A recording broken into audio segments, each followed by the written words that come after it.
Welcome, everyone, to the Media Row podcast. I am Justin Miller, your host. As always, these shows brought to you by Stevens Automotive and Sales and Kelly's Little Nipper. Starting off with Kelly's Little Nipper, if you have not been to the historic Kelly's Little Nipper, what are you doing? They have the best deal in town right now. Courtesy of the Media Row podcast, if you listen to the show, thank you. But also, you've heard this keyword, Woodley, as in Joe Woodley, the Drake Bulldogs head football coach, and also our guest today. Use Woodley, his last name, and the first drink is on the house. You're not going to find a better deal than that at Kelly's Little Nipper. Great food, great drinks, better community over at 1701 East Grand Avenue in Des Moines. Get your butt over there, and when you do, make sure to let them know that Media Row sent you. I cannot wait for today's show. This has been so fun to cover this Drake Bulldogs football team, and we only got one game, and then we had to wait a week. And so now we finally get Joe Woodley back on the show to preview what is arguably the biggest game in this state this week. Drake is on the road to play number 2 South Dakota State at 6 o'clock, and they're coming off of a bye week where 2 weeks ago they got their first win. There's injuries that we're going to break down. There's a lot to get to. New offensive coordinator, new defensive coordinator grades coming from Joe Woodley. There's a lot to break down in today's show, and I cannot wait to share it with you guys. But first, I do want to remind you, if you missed any part of Monday's show, we broke down the Cyhawk game. We kind of just broke down everything newsworthy from week 2. If you missed any part of that show, go back and listen to it, whether on any of the podcast platforms, Spotify, Apple Podcasts, wherever you get your podcasts, go and listen to it. Watch on YouTube. You can check it out there as well. As always, though, make sure to like, subscribe, comment, rate, all that good stuff. We greatly appreciate it. And seriously, I am so fortunate to have you guys following here, because leaving everything that has happened, it's been really cool to see the numbers continue to grow and kind of this Media Row team build up. So I really appreciate you guys and wouldn't be here without you. So make sure to like, comment, subscribe, rate, all that great stuff. And we'll continue to put out some great content all throughout social media, throughout football, basketball, every season. Media Row will be there. So without further ado, let me welcome for the second time, and now we're going to start getting into a rhythm after we had to go one Wednesday and then have a bye week. Our second of many Wednesdays with Woodley. Coach, thank you again so much for doing this for me. We were talking before clicked record about, man, it was only 2 weeks ago we chatted, but it feels like a month ago. And there's been a lot that has happened in that short time frame. But just first off, how has the first few weeks as being the Drake head football coach been now as the season's gotten going? Yeah, well, thanks again, Justin, for having me on. And it definitely feels a lot better because we won the first game. I will say that, and having a bye, uh, kind of almost kind of look at it like almost two buys because it was a Thursday night game. You have 2 Saturdays off, and that's what we did do for the players. We kind of crammed everything in on Friday, the day after the game, to just kind of put that to bed, which is what we will normally do on a Saturday game. Try and put that one behind us on Sunday, good or bad, and hopefully a lot more good days on Sunday. And that was certainly a good Friday to have after that. That first game, and there was a lot of anxiousness. Unknowns, all those things. There was a lot that went into that first game. I can't remember if I was ever on edge before a game as much as I was for that one. And just because, and more so for me, it was about the players on our team, just to make them feel good about where they're at, and a lot of the guys why they stayed, and again, one game's not going to do that, but it certainly was a step in the right direction, and I'm glad we were able to get this thing started with a win, and really, somewhat convincing win too, made it even a little bit more sweet. That's interesting to me that you said you don't know if you've been on edge before a game as much as that last or the first game of the season. I mean, you've coached in championships, you've been a defensive coordinator during championships. What was the difference? Well, I just, and I look back, probably, yeah, I think you do bring up a good point, Justin. Yeah, a couple national championship games in there as a head coach. But at that point, you know you're a good football team, and I felt like we were going into this game. But it's just the new environment, the new atmosphere. You're around a bunch of new coaches that you haven't coached with, and a new quarterback. There was just a lot of newness to this thing, and we were only returning a couple starters on offense and four or five on defense. So, uh, yeah, you love your team, you love your players. I think every coach says that going into that first game until you kind of get hit in the face, and how do you respond? And I think we were the one kind of applying the pressure that night. You come right out of the gate, and we hit a big pass right away. We're kind of clicking, moving along, and then shoot, we turn it over. But then our defense goes out and goes three and out, answers the call, gets the offense the ball back, go down and score, and then we kind of got on a roll there a little bit. So, yeah, it was just I'm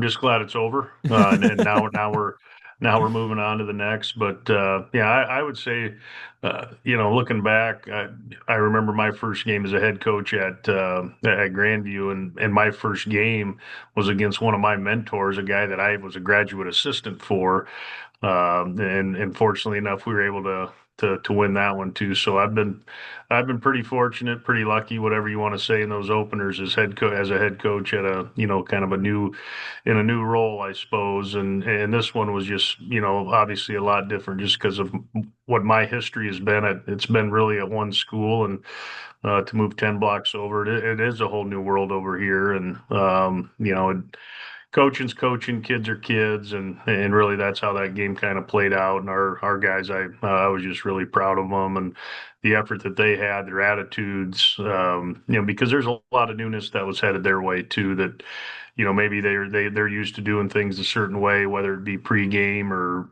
how we do things during the game or halftime or.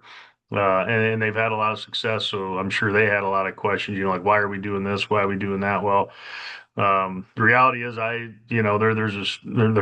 I shouldn't say there's only one way I know how to do it, but it's just how what I've done and what these coaches have done, and that's credit to our players that they bought into how we were doing things. Talk about some pressure. Being on the opposite sideline of one of your mentors is pretty intimidating to start off right there. Yeah, it was, and he and my dad was his mentor, so it was kind of a full circle moment there, and but yeah, that was a different one too, and I believe we that was a Thursday night game as well. So, anyways, yeah, enough about that. We're kind of moving on. As much of a success that night was, a lot's obviously happened between now and then, and what we're getting ready to do this weekend. I do want to go back a little bit to that Thursday night game though with Upper Iowa because we were able to speak a little bit post game, but I just wanted to get your thoughts on just the overall performance of the team. A player that really stuck out to me was Foley. I don't know if he was someone during spring and summer workouts that you knew was going to be a strong target for Drake's offense because a year ago he only had I think one reception and then he goes out there puts up two touchdowns. Was he someone, during the offseason you were really starting to see growth from and was knowing that he was going to become a huge part of this offense? I shouldn't say it totally surprised me. I guess his production, the amount of production he had might have a little bit, but Hank he's worked his tail off since the day we've been here. He's had a great attitude. He's done everything we've asked him to do, and And those are the stories you love seeing in an opportunity in a moment like that, like man, like that. I think it was third down, or I don't remember what it was, but he kind of climbed the ladder across the middle and jumped up and caught a ball. And I'm like, whoa, I haven't seen that. And I think sometimes that's what game day does to some guys. You get that little extra adrenaline rush, and some guys like those lights, some guys like competing, and Hank definitely made the most of his opportunity, and that's what I try to talk to our players about a lot. Is like every day's an opportunity. It's a new opportunity to improve, to get better, and certainly Hank showed to us that man, he's a guy that we probably need to start thinking about, getting the football to a little bit more, and he earned it. It's not something that we're trying to scheme up in here just because it's a nice play. Like, you try to get the ball to your best players, and he certainly showed us that he can be a capable playmaker for us this season. Now, since you've had some more time to look over the tape with the bye week, what are some things you learned about your team after that win against Upper Iowa? Well, I think one of the things that really stood out, and I've probably watched it 3 or 4 times, since that game, just kind of randomly, because you're breaking down new opponents. You kind of take a little bit of a peek ahead during the bye week, seeing what the conference looks like, because we have access to all that stuff. And believe me, we've got our hands full this week. I think everybody knows that, um, but you just kind of go. You more so try and go back and just kind of self scout. Hey, what do we look like compared to these guys? Not that you want to I don't want to get into too much comparison with others, because another thing I talk about with our guys, we just got to be, we got to be us. We don't care about who the opponent is. We got to be the best that we can be day in and day out. But you just kind of watch the rate that we're working at, and one of the things that I thought really stood out, and it's what I've challenged them to be since the day I've got here, is just to be, the most physical team usually wins a football game, and I don't think we left much doubt on the field. And believe me, Upper Iowa was a good football team. They were a physical team, especially up front on defense. Pretty impressed with them. But I would say for the most part, we were the ones obviously standing after 15 rounds, um, and I don't even know if it was quite a 15 rounder with the way the score played out, but I thought our guys played extremely hard, and we were physical all over the field, out on the perimeter with our wide receivers blocking, with our defenses, our DBs getting off blocks, and then of course up front, with our offensive and defensive lines. I thought for the most part we controlled the line of scrimmage, especially from our defense to their offense. They just couldn't get much going in the run game and made them pretty one-dimensional. And that's what you try and do in any football game. And I don't care what level it is. And if you're strong at the point of attack, or at the line of scrimmage in the run game, you're always going to give yourself an opportunity to win. And now that was the thing that probably stood out the most to me. Just as I have went back and watched it, and there was plenty of things that we needed to do better, and things that I've certainly addressed with the team, and whether it be penalties in some critical situations that maybe didn't quite bite us like they could in a little bit tighter game, a turnover, downward in a position where you're trying to get away there with some points down in the red zone. You got to walk away with at least 3 down there, or at least give yourself a chance to get some points down there, and obviously didn't do that on the opening drive, but all in all, there, like I said, there's plenty of things that we corrected, or we've got to continue to correct. We haven't had a game since then, but certainly a lot of things to learn from, though. And so, since we kind of graded, the team as a whole after week one, I want to shift over to your staff. How did you grade the performances of your new offensive and defensive coordinators, Kyle Kemp and Adam Cox as well? Just two guys that the state are very familiar with, two guys that I think a lot of people were excited about taking this job at Drake. Just how have you seen them progress after week one, and just what did you see from them in one game that you're proud about? Yeah, well, I think going into the game, I think those guys they're not number one. They're extremely organized and prepared, and I felt really good about all those things. You know, they are really good young football coaches, like really good. You know, as far as the schematics are concerned, but there's more to coaching than just that, and they know that too. And you know, I just didn't know what they would be like, you know, on game day or game night and. We can simulate that all we want in practice with inter squads and things like that. And, you know, nothing really threw up any red flags with any of those types of things. But I would argue they were probably better than I anticipated for being so young. You know, on game day, you know, like the first series, and believe me, I'm still working on things myself too, Justin. You know, I'm a little bit older. I was their age at one time, and I ran pretty hot at times, and I know I've gotten better in that regard just because I've been around football long enough to know that it's a long game. And but I didn't see any panic. You know, it'd have been easy for that whole sideline to panic after that opening turnover, and I didn't sense it from Kyle, you know, because I have my headset flips over from offense to defense, and of course I'm on with Kyle, and yeah, there's that initial like, shoot, why'd we go there, whatever, and but you know, as you mentioned, I think we were off air how well Chase bounced back from that, and then Adam, you know, hey, defense, let's go, let's get out there, you know, and like I said, we went out and get a 3 and out, and just throughout the course of the game, the flow, the communication. I think there might have been some issues with our sideline technology Oh, really? but nobody said anything to me till after the game, so I could tell that they figured it out and they were in a good place, and just the communication that I had with those two at halftime and the rest of the coaches, and and again, I'm far from having all the answers, but because I take notes like crazy down there on the sideline, and because my memory isn't so good these days, so I got to write things down, and you just kind of walk yourself back through the game to that point at halftime, and and we were all on the same page, and again, it's a little easier when you're up 24-0, but to answer your question, Justin, I thought they were both outstanding. You know, they both and of course we give up a touchdown, and right away in the second half, of course, Coach Cox wasn't real happy about that and how it went down, and it was more so, he was mad at himself for some of the things he put our guys in. It had nothing to do with what the player's execution was. It was, he was mad at himself, and that just tells me that's the humble approach. He's a humble guy, and Kyle certainly exudes that as well.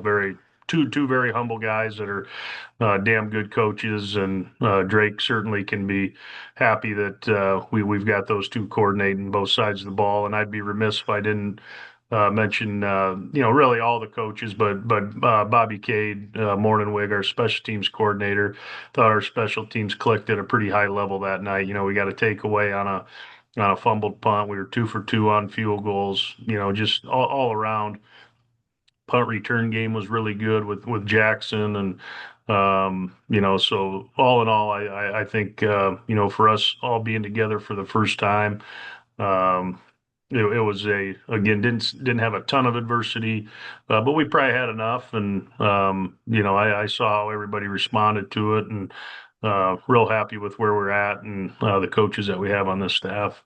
So you win the first game of the season, then you have that quick bye. Man, it just feels like bad timing, in my opinion, because you get that win.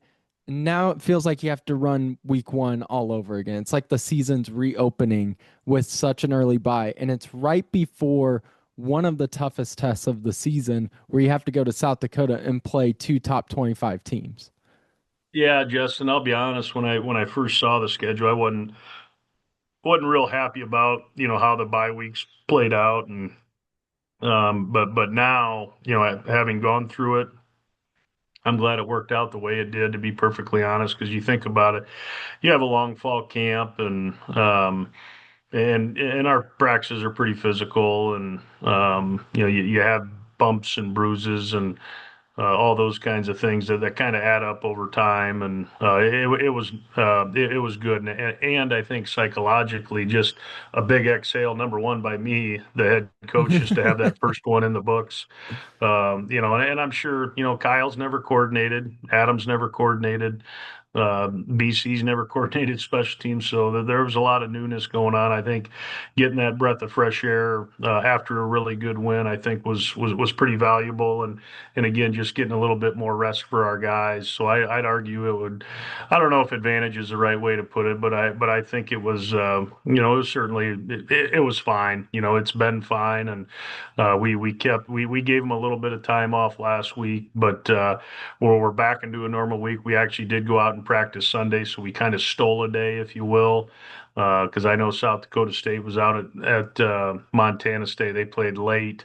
I would highly doubt. Well, I shouldn't speak for them, but they probably got home late. I can't imagine.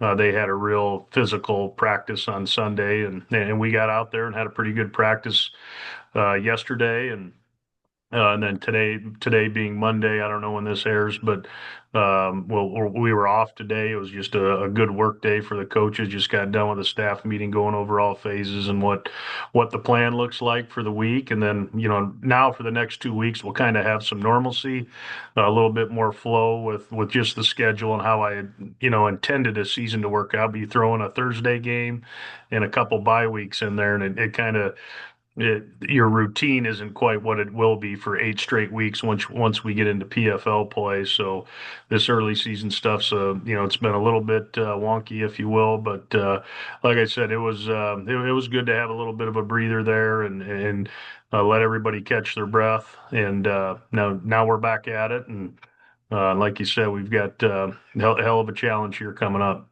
Yeah, I want to dive in with South Dakota State. Number 2 right now in FCS. They beat number 3 Montana State in overtime.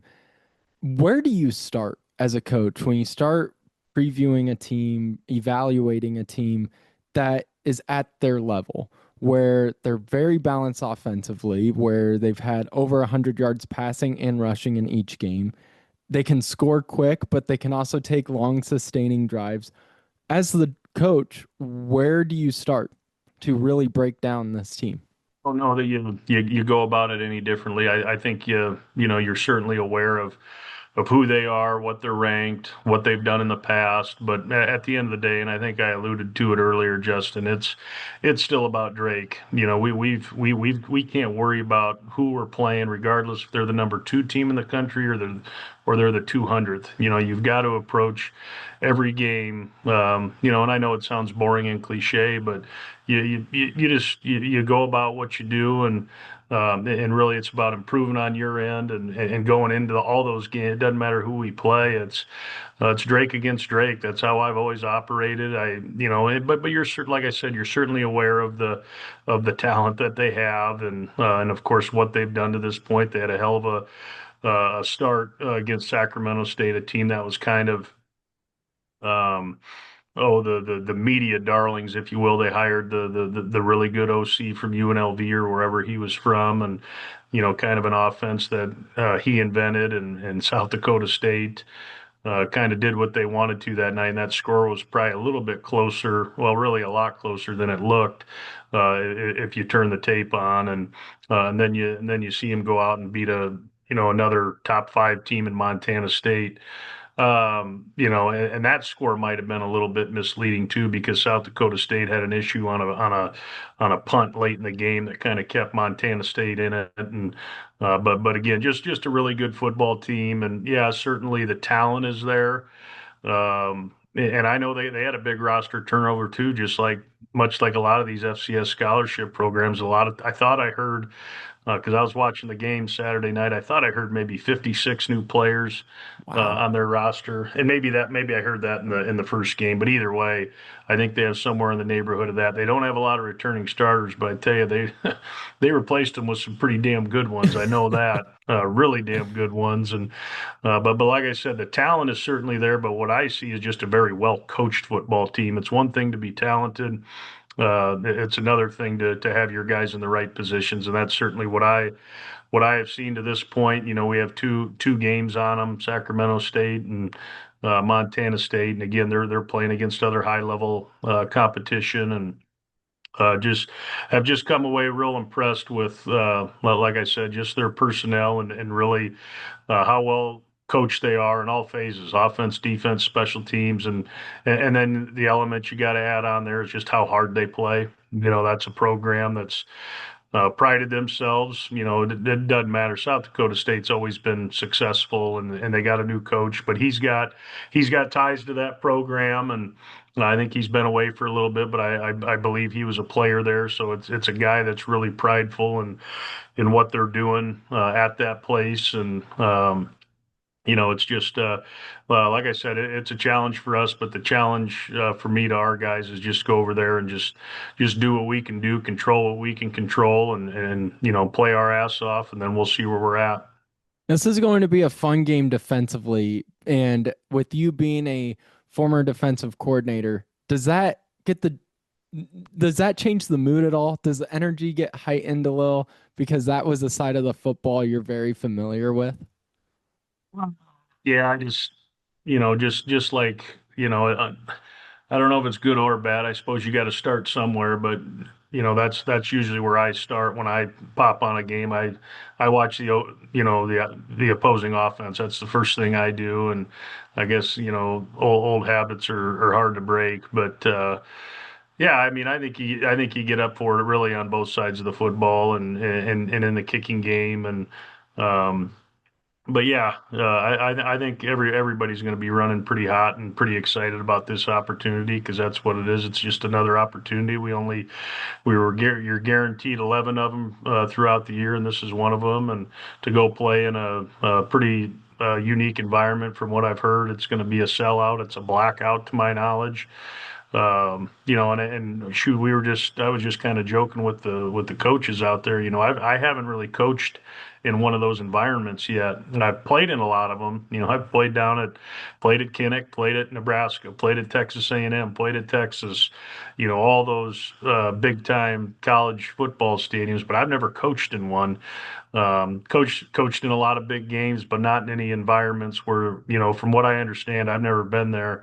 But where the crowd noise is an issue, and we're talking about having some crowd noise out at practice to be prepared for it. On whether it be on the speaker or however it is, we're planning to get that done. Don't ask me; I'm not a tech guy. Or I was just uh, about to ask because did you see by chance with when Arizona State last week was practicing ahead of the Mississippi State game? yeah, They the had cowbells, coaches. right? Yeah, they had Yeah. all the cowbells, and I was wondering, I mean, what your strategy was going to be, but maybe it's just huge speakers and Yeah, just crank I it. mean that's what we have here at Drake, I guess, to kind of help us through all that. We don't have any tons of bells and whistles in that regard, but yeah, you certainly got to be prepared for that because that's a thing. And again, we'll get a better feel for that as we're going, but I'd rather be over prepared than not prepared at all for it. So, but I'm excited for that, and like I said, I haven't coached in an environment like this, and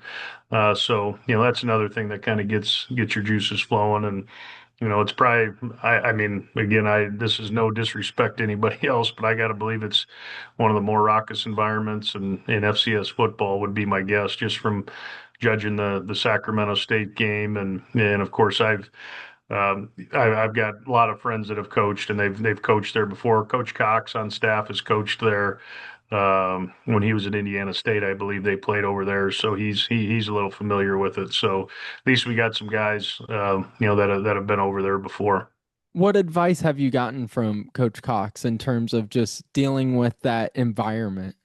No, we didn't go into a ton of detail on that, but yeah, you just prepare for what you can prepare for, and at the end of the day, yeah, snap count's a pretty big thing. If the crowd's real loud and you're on offense and you're trying to communicate, you got to have some alternative ways to get the play off and not beat yourself with silly penalties because it's going to be tough to move the ball just because of what they've done already defensively. Like I said, I think they had one or two returning starters on defense, but like I said, they filled in those holes pretty darn well, if you ask me, just judging by what I've seen on film and then statistically what they've been doing.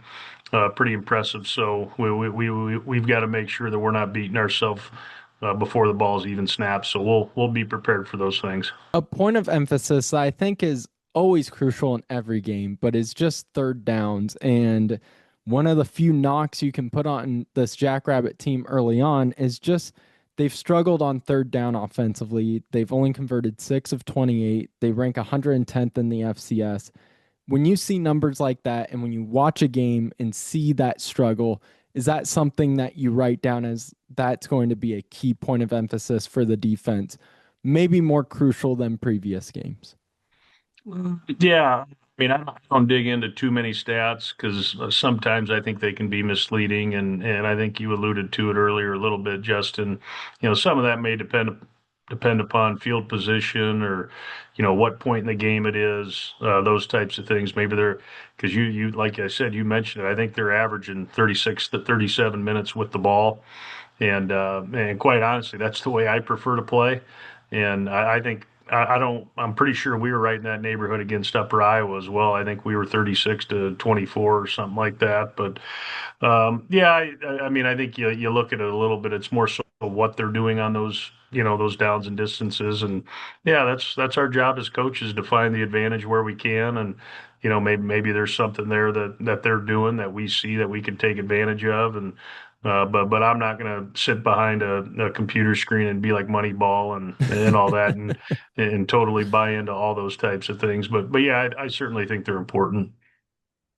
It's a huge opportunity just for this university, this program, for you, the team, to really go to South Dakota in these next 2 weeks and put out performance. Yeah, yeah. Like you said, to me, I just look at it as an opportunity. We're not looking at, and it's the same thing I told them, before we played Upper Iowa. Don't worry about what that scoreboard says, at any point in time. Regardless, we're up, down.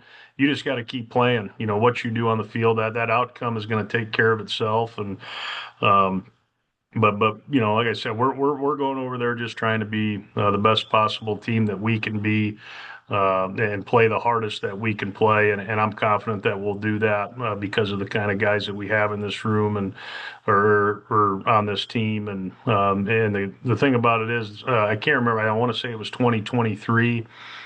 Drake went up and played South Dakota State at Target Field, and a lot of the guys in our program have played against him because I popped that game on during the bye week. It doesn't have a ton of.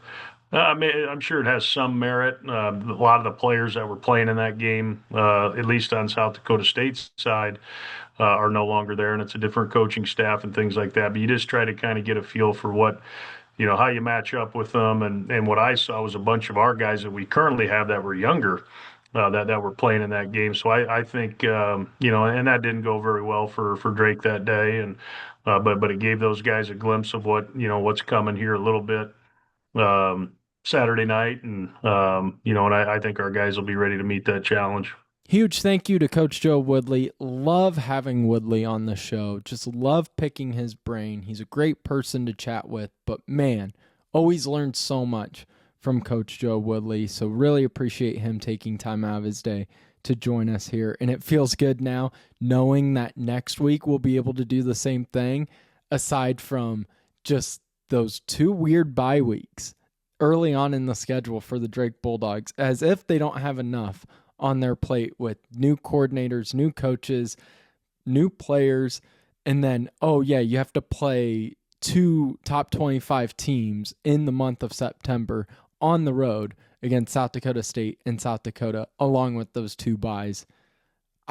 So much on Drake right now, and Coach Woodley still being able to find the time means a lot, so truly appreciate that. Thank you guys so much for tuning in today.